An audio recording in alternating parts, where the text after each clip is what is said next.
তুষারকান্তি কাঞ্জিলালকে চেনেন? হ্যাঁ, চেনেন?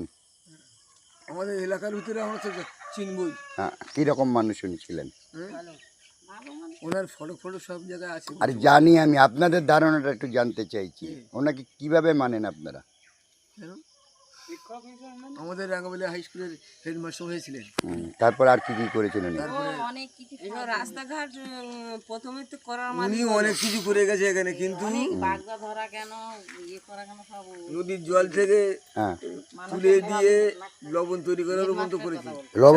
লবণ তৈরি পর্যন্ত করেছেন? দেখিয়ে দিয়েছে। আচ্ছা। এই প্রসেসে হবে।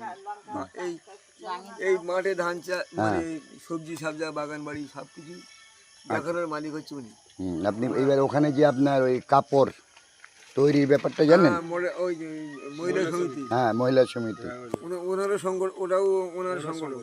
ওনার ওয়াইফ বিনা কাঞ্জিলাল করেছে, তাই তো? তারপরে সুতো থেকে কাপড় একদম সব ওখানে তৈরি হয়। বোবা মেয়েদের কাজে লাগিয়েছেন, বোবা যারা তাদেরকেই কাজ। বোবা বলে শুধু না, হ্যাঁ, বেকার। বহু লোককে কাজ দিয়ে গেছে। হেলথ সেন্টার করে গেছে। মডেল ফার্মে ওইখানে বিভিন্ন রকম বাইরে থেকে জিনিসপত্র আসতো। চাষের জন্য অনেক কিছু করেছে মানে অনেক কিছু এখানে উন্নতি উনি করেছেন, তাই তো? উন্নয়নমূলক কাজগুলো উনি প্রথমে এখানে এসে করেছে ওনার বাড়িতে বর্তমানে। মানুষকে শিখিয়েছে। আপনি চেনেন মাসিমা তুষার? হ্যাঁ, তা আপনি একটু বলেন ওনার সম্পর্কে, একটুখানি বলেন বলেন না কেমন ছিল? আমরা যাই কিন্তু ওখানে প্রায় যে। হ্যাঁ, অসাধারণ মানুষ ছিল উনি। ঠিক আছে। বউকে মারলে উনি ছুটে আসতো? আরে, মানে সমস্ত দিকে ওনার নজর ছিল এখানে। হ্যাঁ, একটা বুড়িকে একদিন মেরেছিল। আচ্ছা। তারপরে ওর বউটা মরে গেল। হ্যাঁ, মরে যাওয়ার পরে ও ছুটে ছুটে এসছে, তাই না? খবর পেয়েছে আর কি, খবর পেয়েছে। তাহলে আপনারা তাকে সামনে দেখেছেন।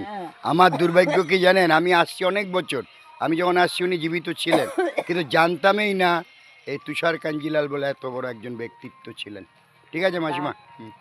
বললো যে, তাকে বললো দেখ আমার তো চলে গেছে, তুই আর ওকে কোনোদিন মারবি না। আচ্ছা। ও আমার কোনোদিন মারতো না।